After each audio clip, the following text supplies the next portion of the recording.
반갑습니다. 하나님을 예배하는 하나님 나라 백성들을 예수님의 이름으로 축복합니다. 이 영상은 오프라인 예배 혹은 실시간 온라인 예배에 참여하지 못한 분들을 위해서 마련한 것입니다. 우리 세운교회는 각양 다양한 모습으로 하나님을 예배하는 하나님 나라 백성들을 축복하고 응원하며 또한 지원합니다. 우리 힘써 우리 하나님을 예배할 수 있기를, 하나님께서 받으실 만한 예배를 올려드리는 예배자가 될 수 있기를 바랍니다. 자, 그럼 오늘 하나님께서 우리에게 주신 말씀은 로마서 14장 13절부터 23절까지입니다. 각자의 자리에서 함께 본문을 읽겠습니다. 그런즉 우리가 다시는 서로 비판하지 말고 도리어 부딪힐 것이나 거칠 것을 형제 앞에 두지 아니하도록 주의하라. 내가 주 예수 안에서 알고 확신하노니 무엇이든지 스스로 속된 것이 없으되 다만 속되게 여기는 그 사람에게는 속되니라. 만일 음식으로 말미암아 내 형제가 근심하게 되면 이는 내가 사랑으로 행하지 아니함이라. 그리스도께서 대신하여 죽으신 형제를 내 음식으로 망하게 하지 말라. 그러므로 너의 선한 것이 비방을 받지 않게 하라. 하나님의 나라는 먹는 것과 마시는 것이 아니요 오직 성령 안에 있는 의와 평강과 희락이라. 이로써 그리스도를 섬기는 자는 하나님을 기쁘시게 하며 사람에게도 칭찬을 받느니라. 그러므로 우리가 화평의 일과 서로 덕을 세우는 일을 힘쓰나니 음식으로 말미암아 하나님의 사업을 무너지게 하지 말라. 만물이 다 깨끗하되 거리낌으로 먹는 사람에게는 악한 것이라. 고기도 먹지 아니하고 포도주도 마시지 아니하고 무엇이든지 내 형제로 거리끼게 하는 일을 아니함이 아름다우니라. 내게 있는 믿음을 하나님 앞에서 스스로 가지고 있으라. 자기가 옳다 하는 바로 자기를 정죄하지 아니하는 자는 복이 있도다. 의심하고 먹는 자는 정죄 되었나니 이는 믿음을 따라 하지 아니하였기 때문이라. 믿음을 따라 하지 아니하는 것은 다 죄니라. 아멘. 먼저 오늘은 이제 올해 상반기 마지막 주일입니다.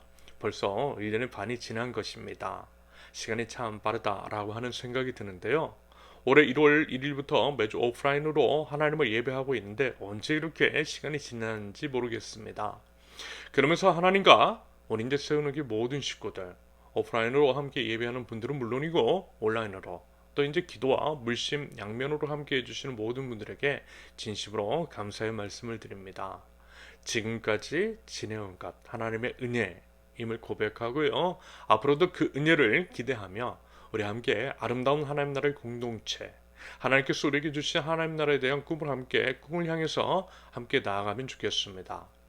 그러면서 이제 사실 저만 잘하면 되겠다라는 생각이 들어요.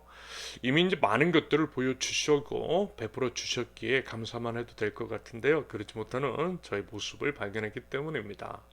그래서 이제 이게 맞는 것 같습니다. 지난 시간에도 말씀을 드렸듯이 가장 약한 사람이 바로 목사인 것 같고요. 목사인 저 한 사람을 사람 만드시고 믿음을 이제 붙잡아 주시기 위해서 하나님께서 여러분들을 이렇게 붙여주셨다라고 생각합니다. 그래서 이제 감사한 거예요. 제가 이제 참 욕심이 많습니다. 정말 그렇다라는 생각이 들어요. 지금 이제 로마서를 살펴보고 있고 사도 바울이 이제 로마서를 통해 이런 고백을 했던 것을 기억합니다. 로마서 이제 7장 24절 오라 나는 공고한 사람이로다. 이 사망의 몸에서 누가 나를 건져내랴. 저도요 정말 이 고백이 절로 나옵니다. 제 안에서 끊임없이 싸우고 있어요. 저 이제 속사람으로는 하나님의 법을 즐거워하고 하나님의 나라를 이야기하고 좁은 문, 좁은 길을 운운하면서도 또 다른 한편으로는 그 어느 누구보다 세속적인 욕망이 불쑥 솟아오르는 것을 발견합니다. 저 이제 위선과 가식 그런 것들을 느껴요. 그러니까 제가 도대체 무슨 얘기를 하겠는가? 과연 목사로서 자격이 있는가라고 하는 생각마저 듭니다. 최근에 이제 참으로 안타까운 이야기를 들었어요. 어떤 개척교회 목사님이 조용히 교회를 정리하는 것 같더라고요. 그러면서 이제 다른 교회의 부사역자로 들어가려 한다라고 하는 이야기를 들었습니다. 당사자에게 직접 그 사정을 듣지는 못했지만 왜 그랬는지에 대해서 이제 미로 짐작되는 것들이 있습니다. 아무튼 이제 그러면서 어떤 분이 이런 얘기를 해요. 그분도 안타까워하시면서 하는 이야기인데 개척교회를 정리하고 다른 교회 부사역자로 들어가려고 준비 중인 그분을 보면서 그분이 이제 예전에 이런 얘기를 했대요. 또 다른 어떤 분이 개척교회 교인들을 버려두고 본인이 영달을 위해 어느 정도 규모가 있는 교회 창비문을 가는 모습을 보고 비난하면서 어떻게 이제 목자가 양들을 두고 그럴 수 있느냐라고 했답니다. 그랬던 그 목사님이 자기 자신도 이제 똑같은 길을 걸어가더라고. 똑같이 양들을 버려두고 자기 살 길을 찾아가더라는 이야기를 하면서 예전에 그 말만 하지 않았어도 되었을 텐데 본인이 똑같은 짓을 하니 주변에서 욕을 먹고 있다라고 하는 그런 이야기를 하는 것이었습니다. 아마 이제 본인도 양심이 있으면 부끄러울 것이래요. 아무튼 이제 그분의 모습을 바라보면서요, 마음이 푹직한 거예요. 그래도 이제 꿋꿋하게 그 길을 걸어가야 이 길을 걷고 있는 여러 작은 교회 목사님들과 성도들에게 힘이라도 줄 수 있을 텐데 그분은 이제 지지하고 응원하고 또 기도하면서 마음과 물질로 도왔던 이들에 대한 최소한의 도리일 텐데 지금의 그 선택이 그분들에게 이제 좌절감과 상처를 분명 주었을 것이 때문입니다. 저도 이제 사실 이제 그중 하나이고요. 한동안 마음이 참 힘들더라고요. 그러면서요, 새삼 다시 한번 깨닫게 되었습니다. 남을 비난하는 그 손가락이 결국 나 자신에게 돌아온다라고 하는 것을 말입니다. 우리 모두요, 똑같은 사람이 될 수 있고요. 정죄와 판단의 대상이 될 수 있다라는 것입니다. 다른 어떤 목사님이 양을 버리고 자기 살 길을 찾아간다라고 해서 비난했던 그 목사님 자신이 똑같이 자기 살 길을 찾아가며 남아있는 양들에게는 각자 알아서 자기 살 길을 자기 갈 길을 찾아가라고 하고 있잖아요. 이런 식으로 자신이 한 말이 결국 부메랑처럼 돌아오더라는 것입니다. 솔직히 이제 제가 많이 이제 비판적이죠. 이제 저도 그럴 수 있겠다. 그래서 이제 저도 그럴 수 있겠다라는 생각이 들더라고요. 그래서 이 이야기를 접하면서 언행인지 더욱더 신중해야겠다라고 하는 생각과 다짐을 해보았습니다. 글쎄요, 아직까지는 이제 그리고 이제 제 기억에는 제가 이제 판단하고 비난했던 것 같은 죄는 저지르지 않은 것 같습니다. 일단 뭐 그럴 기회가 없었거든요. 뭐 죄라는 것도요, 뭔가 기회가 있고 뭐라도 이제 가진 것이 있어야 저지를 수 있는 것이 일부였습니다. 원래는 안 그랬던 사람이 높은 자리에 가니 변했다라고 하잖아요. 실제 이런 케이스들이 너무 많고요. 말하자면 이런 맥락의 것들입니다. 그래서요, 권력이 주어졌을 때 사람의 본질이 드러난다라고 하는 말이 있는 것이겠죠. 군대에서 이등병은 절대 자기 성질대로 못하죠. 아무튼 이제 제게 아직까지는 이제 감사하게도 그것이 없었던 것 같아요. 여전히 그리고 변함없이 가진 것이 아무것도 없습니다. 권력도 없고 물질도 없어요. 그래서 저는 이런 것들, 즉 이제 죄를 저지를 만한 어떤 뭔가를 갖지 않게 해주신 것을 하나님의 은혜라고 생각합니다. 아버지께서 이제 목회를 하셨지만 세습할 기회조차 갖지 못하게 된 것이 너무 감사해요. 진심입니다. 이런 식으로 비록 기회가 없긴 했지만 제가 뭐라 이야기했던 사람들이 저질렀던 그런 일을 한 적이 제 기억에는 없고요. 그 외에 입으로 이제 뱉었던 것은 나름 거의 지켰던 것 같습니다. 제 기억엔 그래요. 100%는 아니어도 거의 그렇습니다. 하지만 너무나 잘 알고 있어요. 언제든 그 또한 깨질 수 있고요. 저도 언제든 넘어질 수 있다라고 하는 것을 말입니다. 아마요, 정말 너무 쉽게 넘어질 것 같아요. 방금 전에 말씀을 드렸잖아요. 이 고백이 저절로 나오더라는 그 말입니다. 오라, 나는 공고한 사람이로다. 이 사망의 몸에서 누가 나를 건져내라. 제 안에 똑같은 욕망이 있기 때문입니다. 그것도 엄청 많기 때문입니다. 그래서 솔직히 제 안에서 이런 싸움이 너무 많아요. 그런 저 자신을 보면서 얼마나 가증스럽고 부끄러운지 모릅니다. 물론 사도 바울의 고백처럼 생명의 성령의 법이 사망의 법을 이기게 하신다라고 하는 것, 죄와 사망 권세 이기신 우리 주 예수 그리스도를 의지할 때 그 모든 것들을 이겨냄을 믿고 있죠. 여러분 왜 모르겠습니까? 그런데요, 여러분도 아시잖아요. 아는 것과 사는 것은 다른 게 있다라는 것을 말입니다. 머리로는 알면서도 삶으로는 우리 안에 있는 연약함에 무너지는 게 있어요. 그런데 또 이제 감사한 게 뭔지 아세요? 그러면 꼭 하나님께서 어떻게 해서든 힘을 주시더라는 것입니다. 말하자면 그러한 힘을 주는 이야기를 최근에도 들었어요. 제 이러한 고백, 여전히 제 안에 온갖 욕심과 탐욕, 남들처럼 잘 먹고 잘 살고 싶고 좋은 것들을 갖고 싶은 마음이 가득하다라고 하는 그 고백이 누군가에게는 위로가 된대요. 저는 아직도 이런 욕망 가득한 제 모습이 정말 미치겠는데 이 모습 때문에 그래서 이제 때로는 부끄러워서 목회를 그만둬야겠다라는 생각도 막 들고 있는데 제 그런 욕망 가득한 모습 때문에 오히려 저와의 거리감이 좁혀진대요. 제가 만약에 이제 목사라고 해서 너무 깨끗하고 욕심 같은 것들도 전혀 없고 생각마저도 전혀 들지 않는다라고 한다면, 소위 이제 거룩하기만 한다면, 그런 모습만 보여준다면 아마 이제 제게 가까이 오기가 어려울 것 같아요. 하지만 말씀을 드렸듯이 저나 본인이나 똑같다라고 하는 것들을 제가 이제 이야기를 해서 알기 때문에 어쩌면 더 다가올 수가 있고 변화에 대한 희망도 꿈꿀 수 있는 것 같다라는 것입니다. 여러분 정말 그래요? 목사라고 해서 제가 완벽한 것보다 제 안에 이제 여전히 욕심 가득하고 그것 때문에 싸우고 있고 똑같은 욕망을 가진 것이 위로가 되세요? 거리감이 덜 느껴지세요? 만약에 그렇다면요, 정말 감사합니다. 저는 정말 부끄럽고 죄송한데요, 그런 저라도 괜찮다 하시고 올해 누군가에게 위로와 또 다시 일어날 수 있는 힘이 될 수 있다면 너무나 감사한 거죠.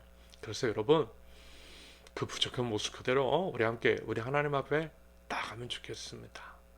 비록 지금은 부족하지만 우리 함께 하시는 하나님으로 인해서 우리 이렇게 함께하는 서로를 통해서 서로를 붙들어 줌을 통해서 그 모든 죄의 유혹을 이겨내고 온전함, 거룩함을 향해서 나가보자라는 것입니다. 차분한 이제 욕심쟁이인 최근에 이제 아버지께서 이런 말씀을 하시더라고요. 그래서 올해 1월부터 예배했잖아.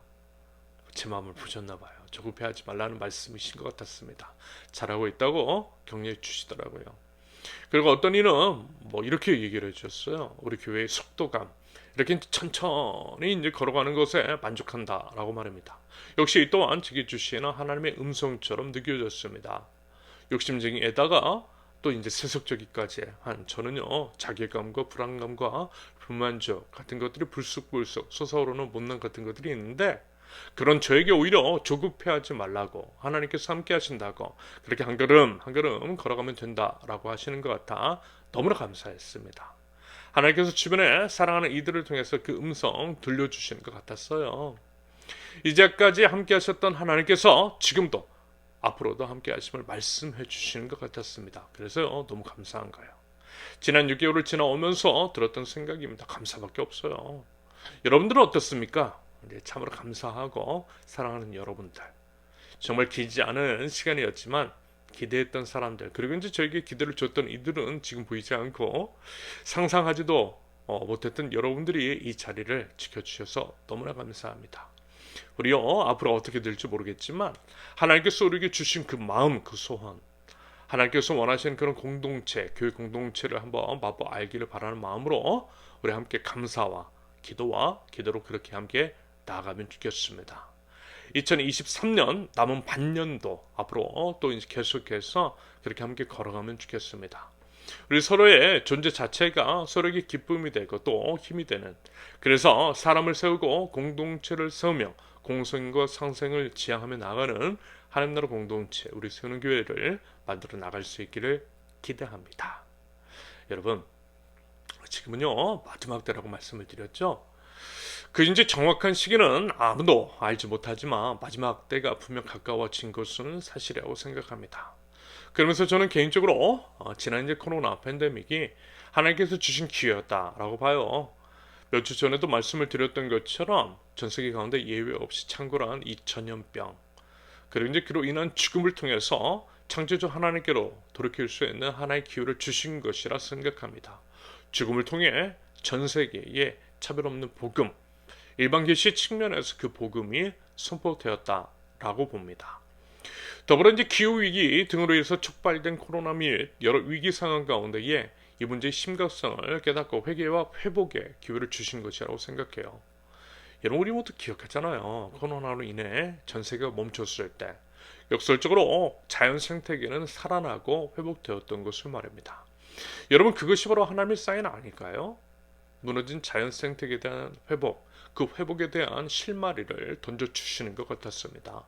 다시 말해서 인간의 탐욕을 죽일 때에, 그래서 이제 차도 멈추고 비행기도 멈추고 공정도 멈추고 인간의 많은 욕망이 국경 안에, 집 안에 가둬놓아졌을 때 자연 생태계가 살아나고 모두가 살아날 수 있다라고 하는 십자가의 복음, 십자가의 원리를 보여주신 것이었다라고 저는 생각하고 있습니다. 그것을 깨달으라는 말씀이시겠죠. 욕망을 멈추면 자연 생태계가 살아나고 모두가 회복될 수 있다 라고 하는 힌트를 보여주신 것입니다. 그런데요, 여러분 지금 보세요. 회개는커녕 예전처럼 금방 똑같이 이제 돌아갔잖아요. 기후위기로 인한 심각한 재해가 우려되는데 근본적인 대책과 실천은 없습니다. 자기 자신에게만 피해가 안 오면 되는 것이냐? 남의 집에 이제 집에 불난 것을 보듯 구경만 하고 있잖아요. 그러면서 예전보다 더한 탐욕을 추구합니다. 전혀 반성 없어요. 똑같이 소비하고 똑같이 아니 더 낭비합니다. 여러분 이제 코로나가 중국에서부터 시작되어 전 세계에 퍼졌습니다. 이제는 그 시작이 일본 이길 것 같다라는 생각도 들어요. 후쿠시마 오염수, 방사능의 재앙이 전 세계로 퍼지지 않을까라고 하는 생각마저 듭니다. 이 부분 여러분 이 문제에 대해서 심각하게 여겨야 합니다. 여러분 나만 예외일 수 없어요. 결국에는 나에게로 우리 모두에게로 되돌아옵니다. 후쿠시마 오염수가 해류의 영향으로 우리나라에 당장 오지는 않을 것이니 괜찮다라고 하는 정부 관계자의 이야기, 그 이야기를 듣고요 헛웃음을 지은 적이 있습니다. 여러분 나만 아니면 남들이 피해보는 건 괜찮아요? 그런 말씀드렸잖아요. 결국 흘러 모두에게 온다라고 말입니다. 결국에는 나에게까지 돌아와요. 언젠가는. 코로나 팬데믹의 교훈 여러분 결국 돌아왔잖아요. 나는 예외일 것이라고 중국인을 비난하고 집단 감염에 온상된 신천지를 비난했는데 결국 우리나라도 그렇게 비난에 맞지 않았던 각 교회들도 다 걸렸잖아요. 왜 벌써 그 교훈을 까먹었느냐라는 것입니다. 남을 비판하는 그 헤아림으로 나도 비판받게 된다라는 것입니다. 나만 예외일 수 없다라는 거예요. 아무튼 이러한 마지막 때에 우리는 예수님의 명령 그 의미를 되새길 필요가 있습니다. 예수님께서 십자가 위에 매달려 죽으시기 전 그리고 이제 부활 승천하시면서 가장 강조하셨던 당부의 말씀 여러분 뭐죠? 사랑이라고 그랬잖아요. 서로 사랑하라고. 내 이웃을 내 자신과 같이 사랑하라고 말씀하셨습니다. 사랑의 근거 서로를 사랑해야 할 가장 기본적인 이유 우리는 모두 하나님의 형상을 따라 지음을 받은 존귀한 존재이기 때문입니다. 그래서요 우리가 우리 이웃을 사랑하면 우리 이웃을 통해서 비친 하나님을 사랑하는 것이겠죠. 우리는 우리를 먼저 사랑하시되 우리를 위해서 십자가 위에서 피 흘려 돌아가신 우리 예수님의 사랑으로 서로를 그리고 이웃들을 사랑해야 함이 마땅합니다. 그러므로 사랑하자라는 것입니다. 하나님은 우리에게 하나님을 사랑하라 하셨고요. 하나님을 사랑하는 것과 같은 것이 이웃을 사랑하는 것이라 말씀하셨음을 기억해야 합니다. 그러면서 특히 우리 믿는 자들에게 특히 믿는 자들 서로 사랑할 것을 당부하신 예수님. 여러분 이 말씀 있잖아요. 갈라디아서 6장 10절. 그러므로 우리는 기회 있는 대로 모든 이에게 착한 일을 하되 더욱 믿음의 가정들에게 알지리라. 여러분 상식적으로도요 이것이 맞는 것입니다. 우리가 우리를 사랑해야지 세상이 우리를 사랑하겠어요? 아니라는 것입니다. 우리 세운교회 성도들이 세운교회 성도들을 먼저 챙기는 것이 맞는 것입니다. 여러분 내가 살아야 남도 살릴 수 있는 법이죠. 요한복음 13장 35절 너희가 서로 사랑하면 이로써 모든 사람이 너희가 내 제자인 줄 알리라. 솔직히 여러분 우리 교회 공동체 안에 있는 사람도 외면하는 우리를 보면 대체 누가 우리에게서 뭔가를 기대할 수 있겠느냐라는 것입니다. 먼저는 우리가 우리를 먼저 챙겨야 한다라는 것입니다. 그러면서 점점 확장해 나가는 거죠. 아무튼 이제 예수님께서 우리에게서 서로 사랑하라고 말씀을 하신 이유는 이 때문이라고 몇 번 말씀드린 적이 있습니다. 엄마 아빠가 잠시 외출을 하면서 자녀들에게 하는 말씀과 같은 뉘앙스.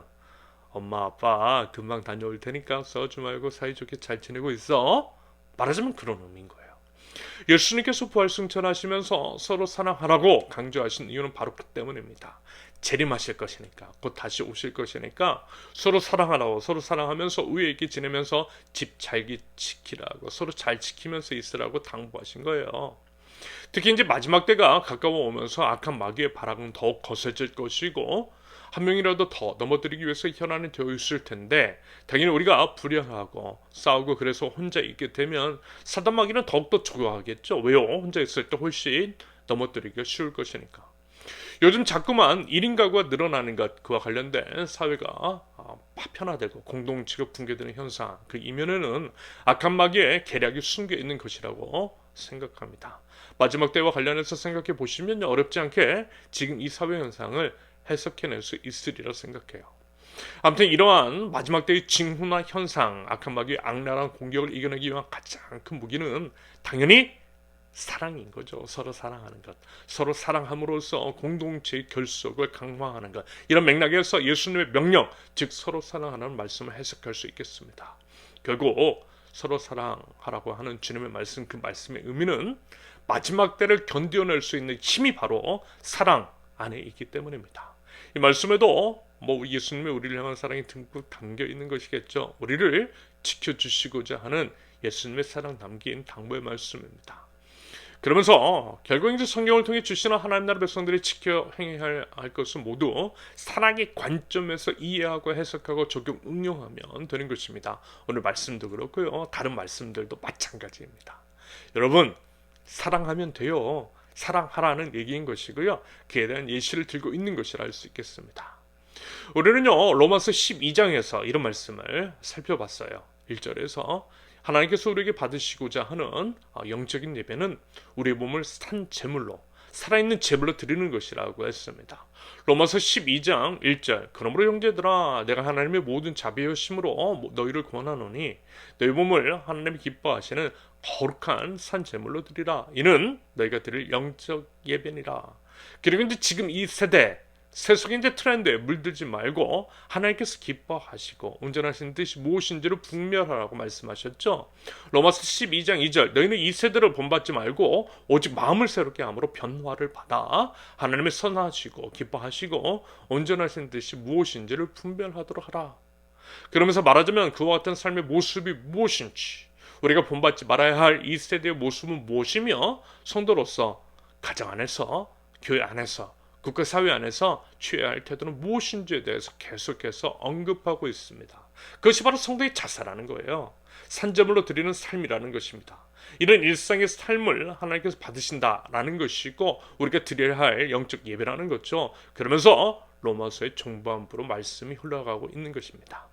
아무튼 오늘 이제 본문도 그와 같은 맥락에서 해석될 수 있을 때 앞서 이제 말씀을 드렸던 사랑의 관점에서 이해를 하면 돼요. 그러면 전혀 어렵지가 않습니다. 그리고 이제 비단 이 문제뿐만이 아니라 우리가 이제 마주하는 각양 다양한 삶의 영역, 그리고 이제 그 안에서 비롯되는 여러 상황 속에서 자유롭게 적용하시면 되는 것입니다. 문자 그대로, 현상 그대로, 표면적으로 드러나는 것 그대로를 지키는 것보다요, 하나님께서 왜 이 말씀을 주셨는지 그 목적과 본질을 알고 생각하는 가운데에 사랑의 관점 아래 자유롭게 적용하면 된다라는 거죠. 사랑의 관점에서 바라보자라는 것입니다. 본문은 이제 13절에서 18절까지는 어제 이제 토요일 본문, 즉 이제 먹는 것과 관련된 문제와 연결지어 생각해 볼 수 있는데요. 한마디로 이제 이런 것입니다. 쉽게 말씀을 드리면 이런 거예요. 먹는 거 그거 중요한 거 아니잖아. 왜 그런 이제 비본질적인 거 가지고 싸우고 그래. 함부로 판단하고 정지하면서. 사랑의 관점에서 한번 생각해봐. 사랑한다면 그렇게 판단하고 정지할 수 있겠냐고. 여러분 느낌 오세요? 여러분 이제 가만히 생각해보면 정말 부수적이고 비본질적인 것들 때문에 싸우고 시간과 감정과 에너지를 소모했던 것들, 여러분도 아세요? 이런 것들이 우리 안에 적지 않더라는 것입니다. 지금 이제 우리 세우는 교회 예배당이 없어 이렇게 이제 빌려 쓰고 있고 앞으로도 이제 그렇게 하는 것이 세기말적인 상황, 영원한 하나님 나라를 기다리는 우리가 해야 할 선택이겠지만, 아무튼 정말 이제 지금은 상상할 수도 없는 일들, 예를 들면 예배 중에 드럼을 사용하느냐 마느냐, 기타를 사용하느냐 마느냐 하는 이야기로 여러 다툼이 있었던 때가 있었습니다. 그럼 그런데 어떠세요? 만약에 이제 지금 그 논쟁과 그 때문에 이제 분쟁이 있다라고 한다면 헛웃음만 나오지 않겠느냐라는 것입니다. 사실 이제 과거의 시선으로 지금의 우리 자신을 보면요, 우리가 드리는 예배 형식은 정말 용납이 되지 않을 것입니다. 제 복장부터가 이제 그래요. 온라인 예배 그럴 수도 없죠. 하지만 아시잖아요. 형식도 물론 중요하지만 그보다 중요한 것은 본질이라고 말입니다. 예배가 무엇인지를 알고 각자의 삶, 일상의 삶 속에서 하나님을 왕으로 인정하면서 우리 자신을 산제물로 드리는 것이 진정한 예배인 것이며 이것이 중요하다라고 말입니다. 일주일 중 단 하루만 모여서 이런 예배의 형식을 갖춰 하나님을 예배하는 것도 물론 중요하겠지만 평소의 삶을 예배하듯이 하는 것이 더 중요한 것이요. 중요하고요. 그것이 본질이라고 했습니다. 그리고 진짜 예배는 이웃 사랑하는 거예요. 내 이웃을 내 몸과 같이 사랑하는, 그것이 바로 하나님을 사랑하는 것이고요. 이것이 바로 하나님께서 받으시고자 하는 예배인 것입니다. 삶으로 드리는 예배, 사랑으로 드리는 예배, 하나님께서 받으시고자 하는 예배. 이런 관점으로 보면 교회 안에서 드럼을 치든 기타를 치든 여러분 사정을 있어서 온라인으로 예배를 드리든 뭐가 문제냐라는 것입니다. 우리 예뻐 보이고 멋있어 보이고 때로는 딱해 보이죠. 정죄와 판단보다는 포용하고 환대할 수 있는 것입니다. 그 마음의 중심 가운데 이 하나님을 사랑하는 모습이 보이는데 겉으로 어떤 모습이든 어찌 사랑스럽지 않겠느냐라는 거죠. 그리고요, 오늘 본문에서 음식 얘기, 술 얘기, 고기 얘기 나왔잖아요. 사랑의 관점에서 이런 것들을 해석하면 어떻겠어요? 먼저 근데 그것들을 마시고 먹는 입장에서는 만약 이제 그 행위로 인해서 내 주변에 있는 사람들이 상처를 받는다라고 한다면 과연 어떻게 하는 것이 맞는 걸까요? 그럼에도 우리는 모두 하나님 안에서 자유하고 우리 자신은 자유한 사람이니 마음껏 마시고 먹고 즐겨요? 아니죠. 연약한 내 이웃이 상처를 받는다는데 그 이웃을 내가 하는데 어떻게 그 상처를 받는 것을 알면서도 먹고 마시고 즐기겠느냐라는 것입니다. 다른 것들도 마찬가지인 것이죠. 어떤 우리의 삶의 습관, 소비, 뭐 이제 기타 여러 면에 있어서 한 번 정도는 그것들을 통해서 주변 사람들이 어떤 반응을 보일까? 나보다 연약하거나 혹은 가진 것이 없는 사람이 나의 선택으로 인해서 혹시 상처는 받지 않을까라고 하는 것들을 고민해 보는 것이 성도로서 성숙한 삶의 태도일 것입니다. 그리고 여러분 진정한 자유는요 무조건 하고 싶은 대로 다 하는 것이 아니라 모든 것들을 다 할 수 있음에도 불구하고 절제하는 것, 그것을 멈출 줄 아는 것이 진짜 자유 아니겠습니까? 그렇기 때문에 사랑의 관점에서 절제하는 것이 참 자유인의 태도일 수 있다라고 봐요. 그러면요 이제는 반대로 이제 우리 형제 자매가 먹고 마시고 즐기고 뭔가를 소비하는 것들을 보는 입장에서는 어떻게 할까요? 맞아요, 여러분. 인정해 주는 거예요. 즐거워해 주는 것입니다. 맞춰주는 거예요. 나는 이것이 아닌 것 같지만 그래서 그 원칙을 지키고 있지만 그 기준을 남에게까지 강요하지는 않는 것입니다. 저는 이것이 사랑의 관점에서의 해석 및 적용이라고 생각합니다. 예를 들어서 오래전에 이제 저희 할머니께서 소천하셨을 때 아버지 이제 친구분이 조문 오셨어요. 초등학교 때 뭐 친구셨는데 오신 것입니다. 그분요 신앙이 없으셨어요. 그러면서 이제 그분은 이제 술을 자연스럽게 소주를 자연스럽게 이제 따서 이제 드시더라고요. 아버지께서는 그 친구분께 술을 따라 주시면서 같이 또 잔을 맞춰 주시더라고요. 제 아버지 말씀드렸듯이 목사시거든요. 목사이신 것을 다 알고 주변 분들도 다 볼 수 있는 자리였거든요. 그런데 그러한 시선에 아랑곳하지 않고 아는 분 없이 혼자 뭐 장례식장에 이제 찾아와 주신 그 친구분께 맞춰 주셨어요. 같이 잔을 기울여 주시고 맞춰 주셨어요. 저는 아버지의 이 모습 속에서 사랑을 봤어요. 성육신하신 예수님 봤어요. 말하자면 이런 것입니다. 용납해주고 받아주는 것입니다. 기꺼이 술 따라주고 한 잔 마셔줄 수 있는 거죠. 그래서 제가 상하이에 있을 때 노인의 어르신들과 함께 이제 소풍을 가면 일부러 제가 술도 따라 드리려고 그랬던 것입니다. 물론 어떻게 이제 목사님이 다른 술을 마실 수 있겠느냐며 민망해 하시고 뭐 그런 거 거절하셨지만 저는 괜찮다라고 하는 사인으로 편안하게 해드리려고 했던 것입니다. 아버지한테 배워서 그런 거예요. 그리고 또 뭐 어때요? 술 몇 잔 한다라고 해서 그게 이제 죄는 아니잖아요. 오히려 술 한 잔 따라 드리고 뭐 기분도 좋아지면 마음도 열리고 아직 믿지 않는 분들이 또 이제 그래서 이제 주님께 돌아오면 좋죠. 술 한 잔 기울이는 것이 뭐가 어렵겠느냐라는 것입니다. 여러분 차라리 술 한 잔 마시고 서로 사랑하는 것이 술 안 마시고 멱살 잡는 거 혹은 위선을 떨고 기만을 부리면서 남을 미워하는 것보다 훨씬 나은 것입니다. 예수님도 제 생각 제 마음과 같으실 것 같아요.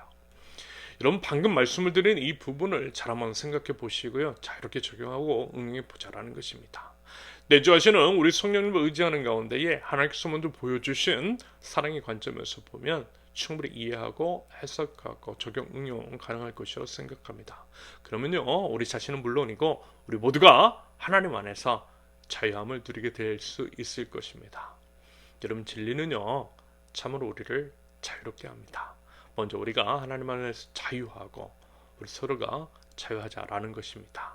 사랑의 관점, 사랑의 마음 나는 꼭 기억하면 좋겠고요. 사랑으로 서로를 보듬고요. 용납하면서 또한 남을 배려하고 존중하는 가운데에 우리 각자의 언행에 신중할 수 있는 저와 여러분들 성숙을 향해서 함께 나아가는 우리 선원교회 하나님의 백성들 모두 되실 수 있기를 예수님의 이름으로 축원합니다. 함께 기도합니다. 하나님 저희들 지금까지 은혜와 사랑으로 채워주시고 상상하지도 못했던 좋은 길로 인도해 주시며 사랑하고 아름다운 식구들과 함께 할 수 있도록 기회를 허락해 주심에 참으로 감사를 드립니다. 하나님의 함께하심, 하나님의 선한 인도하심에 감사를 드리며 더욱더 기도와 기대로 하나님께서 원하시는 교회 공동체를 세워나가고 하나님 안에서 아름답게 함께 지어져 나가는 선운교 될 수 있도록 하나님 은혜 베풀어 주시옵소서. 비록 많이 부족하고 여전히 어설픈 것들이 있지만 그래서 더욱 하나님을 의지하고 옆에 있는 형제 자매들을 소중히 여기면서 서로 협력하여 선을 이루는 저희들 연약함을 통해서 하나님께서 허락해 주신 그런 강함을 공동체의 힘과 능력을 더욱더 경험할 수 있도록 하나님 저희를 인도하여 주시옵소서.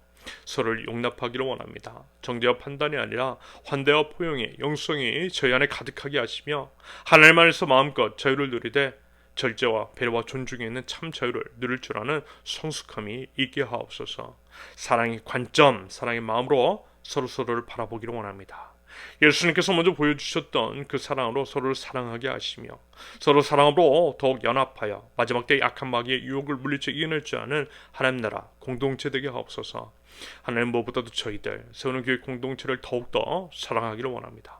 한 사람 한 사람을 소중히 여기고 서로에게 관심을 갖고 서로의 필요를 채워주되 자신을 사랑하는 것 같이 서로를 사랑하는 저희 되게 하옵소서. 그리하여 저희 모습을 통해서 저희가 진정 예수님의 제자임을 하나님 나라가 바로 저희 세우는 교회 같음을 미로 짐작할 수 있게 하고 그리하여 주변의 이웃들로 하여금 함께 동참하고자 하는 그 마음과 기대를 불러일으키는 선운교회 될 수 있도록 하나님 저희를 사용하여 주시옵소서. 하나님 저희에게 분별의 영과 바른 지식과 성숙한 지혜를 허락하여 주시옵소서. 참으로 혼란스럽고 어지러운 이 세상 사단 마귀의 유혹이 거세지는 마지막 때에 참 복음과 거짓 본질과 비본질을 제대로 구분하게 하시며 바른 판단과 선택 그리고 무엇보다 성령 안에서 온전한 하나됨을 이루며 믿음을 끝내 지켜 이기는 자가 될 수 있도록 하나님 인도하여 주시옵소서. 하나님 오늘은 6.25 전쟁일입니다. 먼저는 여전한 전쟁의 아픔 가운데 있는 이 나라를 위로하여 주시옵소서. 주님의 은혜 가운데 속히 평화로운 통일이 이루어지게 하옵소서. 그 통일을 앞서서 준비하는 하나님의 교회 될 수 있도록 우리 하나님 저희를 사용하시고 인도하여 주시옵소서. 아울러 선하지 않는 의도로 진영 논리와 이데올로기 문제를 통해서 이 땅을 분열시키는 모든 시도들을 파하여 주시고 하나님의 관점 아래 사랑의 관점 아래 이 문제를 제대로 이해해서 해결할 줄 아는 하나님 나라 백성들 저희되게 하옵소서. 하나님 이 나라와 민족을 하나님 불쌍히 여겨주시며 특별히 더 사랑하여 주시되 통일 조국을 사용하시어 마지막 때의 부흥을 허락하여 주시옵소서. 하나님께 쓰임받는 조국 교회와 조국 대한민국 되게 하시며 그들을 위해서 먼저 진정한 회개와 회복이 있는 하나님 나라 백성들 하나님의 교회 될 수 있도록 우리 하나님 인도하여 주시옵소서.